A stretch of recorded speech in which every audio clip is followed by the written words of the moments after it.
Halo, selamat siang. Oke, kembali lagi berjumpa dengan saya RB di sini.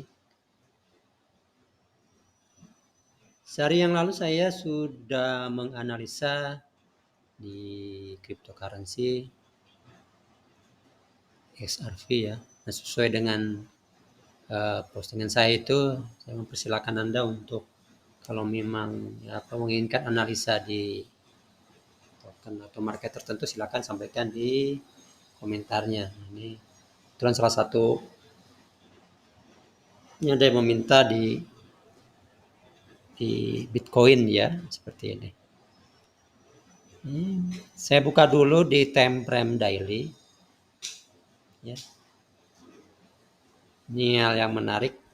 Kembali kalau kita menganalisa, ya, terutama kalau kita menggunakan Elliott Wave modern, ya, kita harus tetap menjaga gambaran secara keseluruhan, ya. Gambaran besarnya yang harus kita miliki. Dalam hal ini kalau di dalam Elliott Wave modern, gambaran besar itu diwakili dari pemahaman tentang segmen, bukan di gelombangnya. Kalau di gelombang ini seperti ini, di sini saja kalau kita bicara dari titik poin di sini sampai di sini, maka kita bicara ini adalah beberapa gelombang. Ya, bisa multi ya. Yang jelas ini beberapa gelombang. Nah, kalau di segmen pengamatan kita ini saat ini karena ini semuanya satu arah, maka itu adalah merupakan satu segmen. Satu segmen. Jadi kalau saya gambarkan seperti ini, ya. Ini segmennya dari sini bisa sampai sini. Itu segmen sampai di sini. Nah, ini segmen ganjilnya dari sini-sini. Satu arah dalam artian satu arah bahwa pergerakan harga kita kalau kita bicara dari titik awal sini hingga akhir di sini ada titik pergerakan harga yang arahnya sama yaitu naik secara umum rata-rata naik. Walaupun di sini memang ada bar-bar tertentu yang merah, tapi secara keseluruhan kita bisa simpulkan bahwa dia arahnya naik. Ini adalah segmen, salah satu segmen. Segmen ganjil ini ya selalu biasa. Kita menganalisanya hanya jangan terlalu misalnya kita analisa jauh, cukup jauh, tidak perlu. Kita analisa yang terakhir saja segmen ini. Dan setelah itu kita perhatikan segmen genap. Kalau lihat dari sini maka segmen genapnya itu bisa kita lihat itu adalah di sini. Walaupun itu belum lengkap. Ya.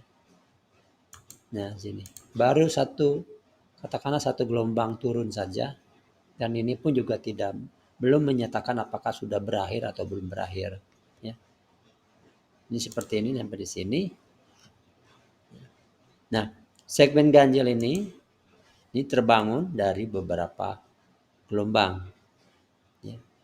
Biasanya gelombangnya kalau tidak kalau 3 3 5 ya antara dua gelombang tersebut ada 5 3 3 5. Di sini kalau kita perhatikan ini naik pertama, kemudian korektif sampai di sini, kemudian naik lagi kedua. Nah, biar kita mendapat gambaran jelas juga kalau kita bicara gelombang, maka kita bisa menggunakan salah satu grafik, bisa menggunakan grafik garis seperti ini. Ya. Biar terbaca kalau lihat dari sini, ya. Ini seperti ini naik, ini korektif ya, kemudian naik lagi. Jadi boleh dikatakan kalau saya gambarkan itu, walaupun memang ini miring, tapi karena coba kita perhatikan bahwa kemiringannya ini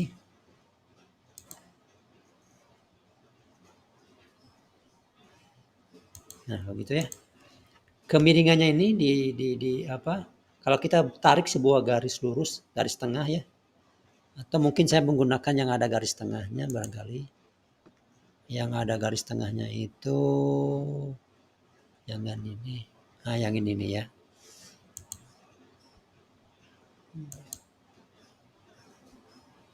Oh, yang ini.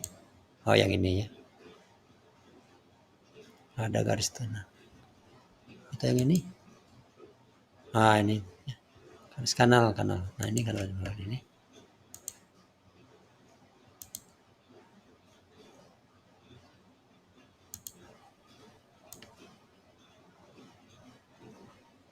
Saya ini nyalain dulu. Hanya untuk saya ingin memperlihatkan bahwa apa yang dimaksud dengan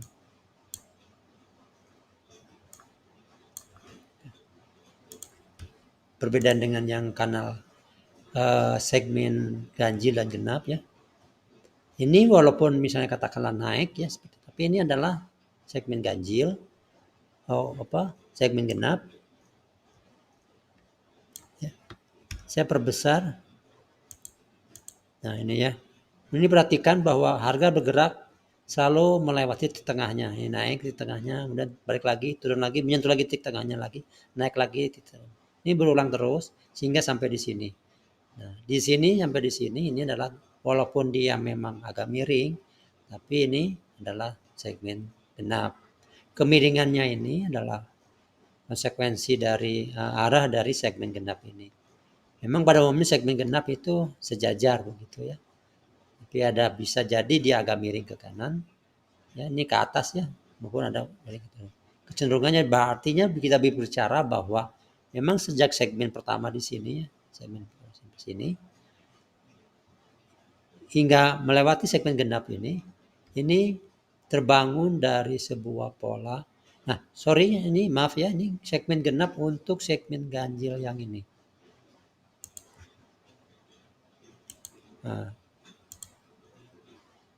Nah, gitu ya. Sama ini juga. Nah, gitu ya. Ganjil, genap yang merah ganjil. Ini secara keseluruhan ini adalah ganjil, dia membangun genap. Nah, ini tadi saya balik lagi bahwa mulai dari segmen sini yang pertama hingga segmen kedua genap, segmen ketiga ganjil, ini adalah arahnya itu adalah kuat, naik ya, kuat. Jadi buyer selalu mendorong untuk, walaupun di sini misalnya terjadi sebuah fluktuatif harga yang bergerak di antar titik tengahnya, garis tengahnya ini, tetapi ke buyer ini kelihatan kuat ya, dia kuat. Sehingga itu saat di sini dia besar. Nah, di posisi terakhirnya ini adalah posisi sedang membangun genap, ya, sedang membangun genap. Ini coba saya ini kan, saya menggunakan di harga yang lain. Ininya saya bukan bar. Nah, ini agak berbeda. Nah, ini baru kita perhatikan. Jadi di genap yang ini adalah merupakan segmen genap dari untuk yang besar ini ya. Kita jangan dulu menghitung gelombang ya. Bisa saja sebenarnya kalau Anda mau menghitung, ini adalah ini gelombang pertamanya, ini 1 2 3 ya. Pola 3, ini adalah pola X 1 2 3 ya. Kalau memang Anda ingin memahami tentang menghitung gelombangnya sangat mudah ya. Tentunya kalau Anda sudah paham itu akan mudah ya. B, C. Yang ini sampai sini semuanya adalah X. Dan dilanjut dengan A, B, C lagi. A, B, C. Ya, seperti itu. Jadi ini adalah double zigzag ya. Double zigzag dengan X-nya ini adalah berupa sebuah triangle ya. Triangle. Ya, dengan triangle-nya seperti ini. Dan dia bangun seperti ini ya. Nah, yang hitam ini adalah merupakan segmen genap dari yang ini nih. Kalau saya kasih warnanya misalnya katakanlah juga biru lah ya. Biru ini juga saya kasih warna biru. Nah, seperti itu ya. Yang biru, maka ini adalah segmen genapnya adalah ini. Dengan segmen genapnya baru terbangun satu segmen ganjil yang turun yang pertama. Nah, kalau berbicara seperti ini, maka karena kita belum mengetahui akhir dari segmen ganjil yang pertamanya ini, segmen ganjil pertama dari yang segmen genap ini, maka kita tidak bisa menyatakan bahwa ini sudah berakhir. Ini belum. Ya. Di Elliott Wave modernnya, kalau strategi tradingnya, ini baru satu seperti ini kita belum bisa melakukan masuk ke market di Bitcoinnya. Atau kalaupun misalnya Anda sudah masuk di sini, kalau Anda dirasakan ini sudah mencukupi profitnya, ya Anda ambil profit. Ya. Kenapa? Karena ini kita belum tahu akhir dari segmen yang terakhir ini, yang biru garis terakhir ini belum tahu. Ya. Memang bisa kita uji dengan cara seperti ini.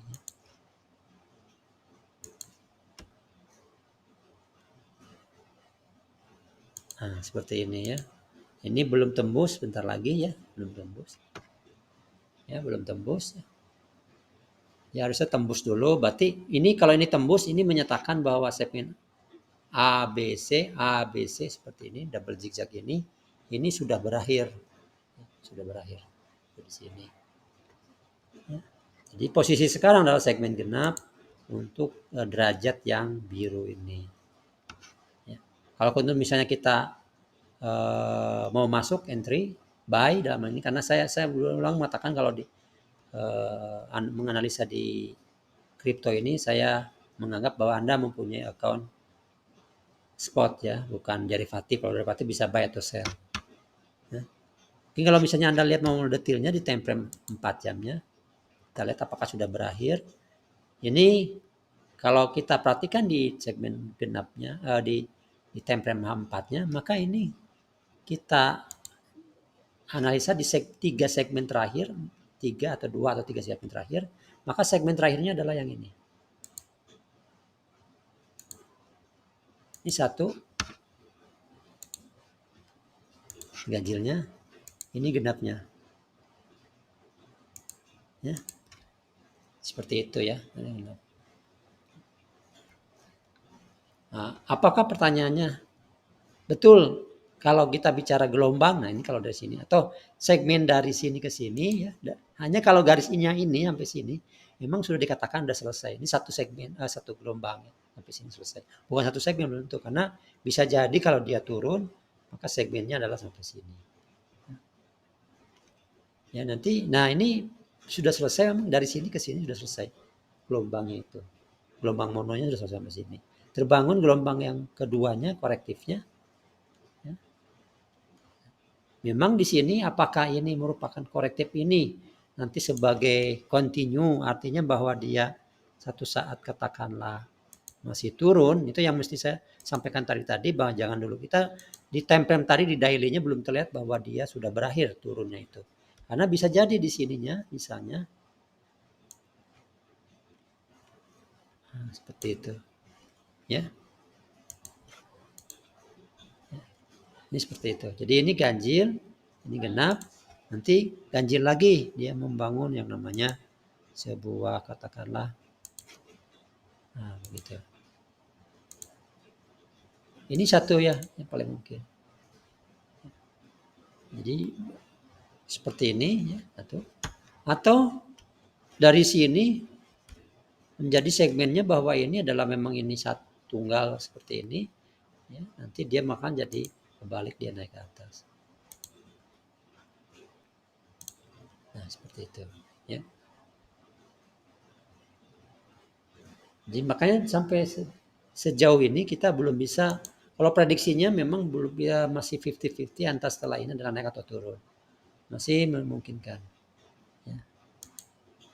Nah, kalau menghadapi seperti ini kita katakan masuk, kita tidak bisa, saya sampaikan lagi bahwa kita tidak bisa masuk ya dalam posisi seperti sekarang. Kenapa? Kita ukurkan karena sekarang ini kita berada di time frame H4-nya berada di genapnya ini. Kemudian kita ukur saja dulu untuk melihat bahwa itu berapa sih kedalamannya.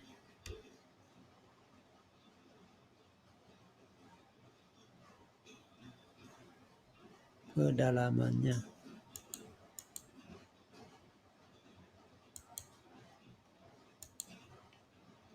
Ya, oh pindah di sini sekarang. Tentang harganya, kalau saya ukur ketinggian dari ini sampai sini,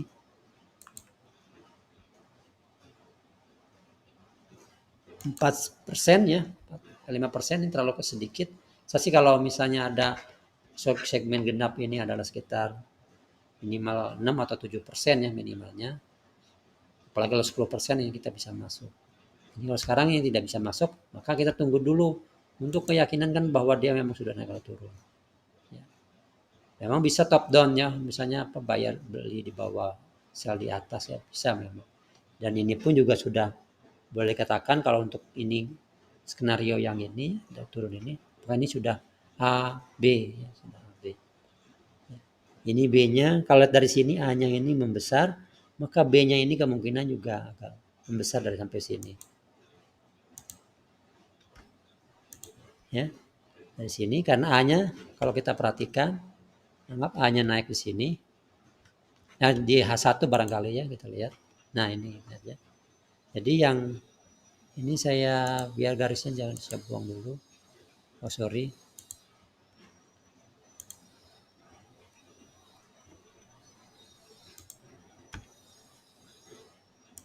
Nah, seperti ini ya.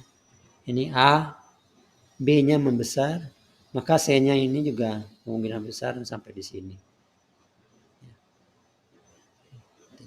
Jadi di Bitcoin saat ini kita sarankan untuk tunggu dulu beberapa hari ya untuk menemukan, karena kalau di time frame daily-nya sudah jelas bahwa memang kita jangan dulu masuk. Informasinya baru katakanlah segmen genapnya baru terbangun oleh satu segmen sub segmennya seperti ini. Oke. Untuk analisa hari ini di Bitcoin saya cukupkan sampai di sini dulu. Jangan lupa silakan Anda share, like ataupun untuk memviralkan, untuk share ya postingan saya ini.